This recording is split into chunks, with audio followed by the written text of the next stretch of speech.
నమస్తే. Welcome to our channel. నేను మీ ప్రత్యూష. ప్రస్తుతం మనతోని సీనియర్ జర్నలిస్ట్ దాము బాలాజీ గారు మనతో ఉన్నారు. సార్‌తో మాట్లాడి మరిన్ని విషయాలు తెలుసుకుందాం. నమస్తే సార్. నమస్తే. సార్, రష్యాకి సంబంధించిన 40 ఏండ్ల ఒక మహిళ తన ఇద్దరు పిల్లలతో, బహుశా పిల్లలు కూడా ఒకరికి 6 సంవత్సరాలు, 4 సంవత్సరాలు ఉన్నట్టు కూడా తెలుస్తుంది. అయితే ఈ ముగ్గురు కూడా కర్ణాటకలోని ఒక దట్టమైన ప్రాంతంలో ఒక గృహలో నివసిస్తున్నారు. అది కూడా దాదాపు 2 వారాలుగా. అసలు ఎవరు సార్ ఈ మహిళ ఎవరు? ఇప్పుడు దేశవ్యాప్తంగా ఇదొక సంచలన వార్తగా మిగిలిపోయింది.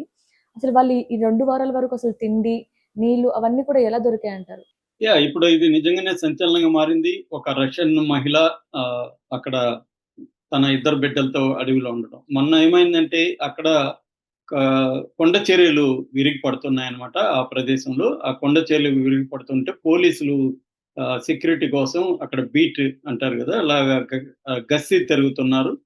అక్కడ కొన్ని దగ్గరలో కొన్ని విలేజ్‌లు ఉన్నాయి. అందుకని గస్తీ తిరుగుతుంటే వాళ్ళకి సడెన్‌గా ఒక దట్టమైన అడవి. ఆ అడవిలో ఆహ్, ఒక దారాలు గట్టి బట్టలు ఆరేసింది. వాళ్ళు షాక్ అయ్యారు. ఏంటిది ఇక్కడెవరు బట్టలు ఆరేశారు అని. అంటే కొన్ని చీరలు, కొన్ని బట్టలు అక్కడ ఆరేసున్నారు.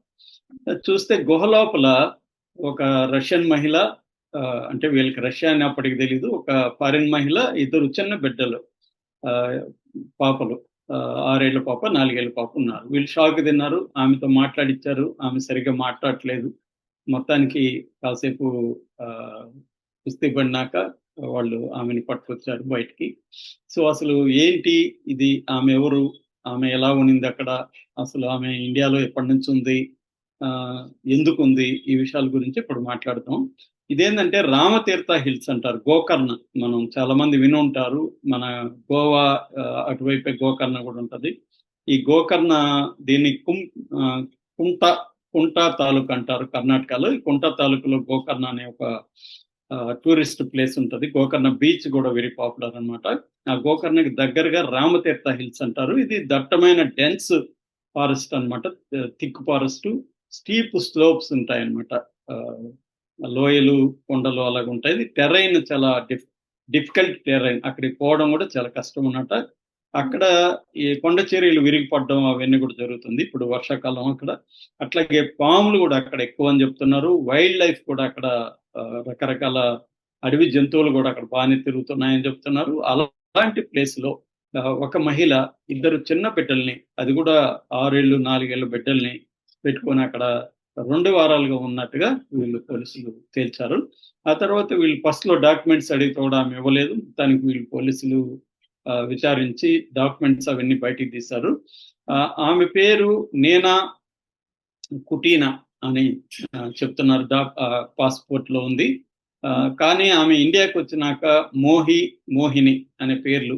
మోహిని, దాన్నే మోహిగా పిలవడం మార్చుకుంది. ఎందుకంటే హిందూ మతం పట్ల ఆమె అట్రాక్ట్ అయింది. హిందూ స్పిరిచువాలిటీకి అట్రాక్ట్ అయితే తన పేరుని మోహినిగా మార్చుకునింది. ఆమెకి ఇద్దరు బిడ్డలు, ప్రేయ, అమ అనే ఇద్దరు పిల్లలు. ప్రేయ పెద్ద పాప 6 ఏళ్ళు, అమ 4 ఏళ్ళు. ఈమె పాస్‌పోర్టు ఏప్రిల్ 2017 ఏప్రిల్ 17, 2017కి ఎక్స్‌పైర్ అయిపోయింది. అంటే దాదాపు 8 ఇయర్స్‌గా ఆమె అక్రమంగా ఉంటుందన్నమాట. దీన్ని ఓవర్ స్టే అంటారు. ఓవర్ స్టే 90 రోజుల కంటే ఎక్కువ గాని ఓవర్ స్టే ఉంటే వాళ్ళకి 25,000 నుంచి 50,000 వరకు ఫైన్ పడతది. 5 ఏళ్ళు జైలు శిక్ష కూడా పడతదన్నమాట. అట్లాగే వాళ్ళని మళ్ళీ ఇండియాకి రాకుండా కూడా బ్యాన్ కూడా విధించొచ్చన్నమాట. ఎందుకంటే మనకి అటువంటి ఫారిన్ ఆహ్, ఇట్లా యాక్ట్ అంటారు. ఫారినర్స్ యాక్ట్ అంటారు. 1946లో ఫారినర్స్ యాక్ట్ ఉంది ఇండియాలో. ఈ ఫారినర్స్ యాక్ట్ ప్రకారం మన వీసా ఎంత పర్మిట్ చేస్తే అన్ని రోజులే ఉండాలి. ఈమె బిజినెస్ వీసా కింద వచ్చింది. ఈ వీసాకి మాక్సిమం 3 నెలలు అన్నమాట టైం. 180 రోజులు. కానీ ఈమె ఓవర్ స్టే 8 ఏళ్లుగా ఇక్కడే ఉంది. ఇద్దరు బిడ్డలు కూడా ఇక్కడే పుట్టారామె. అయితే ఇద్దరు బిడ్డలు ఎవరికి పుట్టారు? వాళ్ళ హస్బెండ్ ఉన్నారా? లేకపోతే ఇక్కడ ఎవరన్నా బాయ్ ఫ్రెండ్ లేకపోతే బాయ్ ఫ్రెండ్స్ ఉన్నారా? ఈ విషయాలు ఏమీ ఆమె చెప్పట్లేదు అడిగితే. అందుకని వాళ్ళు ఆహ్, ట్రై చేశారు పోలీసులు. అసలు ఈ 2 వారాలుగా ఆమె అక్కడ ఎలా ఉంది? ఫుడ్ ఏం చేసింది? వాటర్ ఏం చేసింది? ఇవేవి కూడా ఆమె చెప్పట్లేదు. కాకపోతే ఆమె ఒక రుద్ర ఆహ్, స్టాచ్యూ, అంటే రుద్రుడి విగ్రహం పెట్టుకొని పూజలు చేస్తుంది దాని దగ్గర. సో, ఆమె స్పిరిచువలిస్ట్‌గా మారిపోయి తన బిడ్డల్ని అక్కడ పెట్టుకొని ఉందని చెప్తున్నారు. ఎందుకంటే మనకి ఎక్కువగా ఫారినర్స్ ఇటు బృందావన్, రిషికేశ్, గోకర్ణ ఇలాంటి కొన్ని స్పిరిచువల్ ప్లేసెస్ ఉంటారు. మనకి ఎక్కడ కూడా సాయిబాబా దగ్గరికి విపరీతంగా వచ్చేవాళ్ళు. అప్పుడు సాయిబాబా ఉన్నప్పుడు నేను ఒక సినిమా చేస్తే కూడా ఆ సినిమాకి ఫారినర్స్ కావాల్సి వస్తే బెంగళూరులో ఉండే సాయిబాబా టెంపుల్ ఉంది బెంగళూరులో కూడా, అక్కడి నుంచి మేము తీసుకొచ్చుకున్నాం అనమాట జూనియర్స్గా. అందులో కూడా ఒక రష్యన్ ఉండేవాడు. ఆయనకి కూడా అసలు ఇంగ్లీష్ కూడా రాదు. ఆ రష్యన్‌లో ఇంకొక రష్యన్ ఇంగ్లీష్ వచ్చిన అతన్ని పట్టుకొని మేము అతనికి కమ్యూనికేట్ చేసాము. అతను సైంటిస్ట్ అన్నమాట నిజానికి. ఇక్కడేందంటే ఫారిన్‌లో ముందు నుంచి కూడా ఇండియన్ స్పిరిచువాలిటీ అంటే వాళ్ళకి ఇష్టం అన్నమాట. అక్కడ వాళ్ళకి మెటీరియల్ లైఫ్, డబ్బు అన్నీ ఉంటాయి. జీవితంలో సాధించాల్సిందంతా సాధించేసినాక వాళ్ళకి జీవితం బోర్ కొడుతుంది. జీవితంలో శూన్యం ఏదో ఏర్పడిపోతుంది. ఈ శూన్యాన్ని ఎలా నింపాలో తెలీదు. దాంతో వాళ్ళు అవన్నీ వదిలేసి ఇండియాకొచ్చేసి ఇక్కడ ఇటువంటి ఆశ్రమాల్లో ఉండిపోవడం ఇవన్నీ జరుగుతున్నాయి.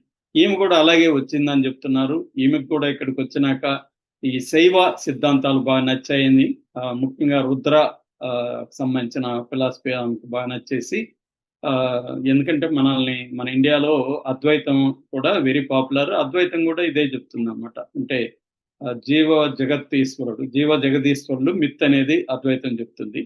పరమాత్మ మాత్రమే సత్యము. పరమాత్మ అంటే ఇక్కడ దేవుడు కాదు, మళ్ళీ చాలా మంది దేవుడు అనుకుంటారు. పరమాత్మ అంటే సూపర్ కాన్షియస్నెస్. అద్వైతం ప్రకారం దేవుడు కూడా లేదు, జీవము లేదు, జగత్తు లేదు, ఈశ్వరుడు లేదు అద్వైతం ప్రకారం. అదంతా కూడా ఒక ఇల్యూజన్ అనేది. అటువంటి ఫిలాసఫీ మీకు కూడా నచ్చిందని చెప్తున్నారు. దాంతో ఆమె రుద్ర పూజలు చేసుకుంటూ స్పిరిచువలిస్ట్ గా ఉంటుంది. ఆమెకి ఏంటంటే బయట ఉంటే డిస్టర్బెన్స్ ఉందని ఈ గుహని ఎంచుకునింది.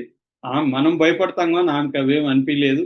అక్కడ సేఫ్ గా ఉంది. ఆమె కొంత నివాసయోగ్యంగా ఆ లోపల గుహను మార్చుకొని అక్కడే ఉంటుంది. వాటర్ అదంతా కూడా దగ్గరలో అడవిలో వాటర్ ఉంది. ఆ వాటర్ తో ఆమె గడుపుతుంది. అక్కడ దొరికి ఇవి చేపలు అట్లాంటివి కాల్చుకోవడం, తినడం, లేకపోతే అక్కడ దొరుకుతున్న కాయ కసులు అవి తినడం అలాంటివి చేస్తూ గడిపేస్తుంది అన్నమాట.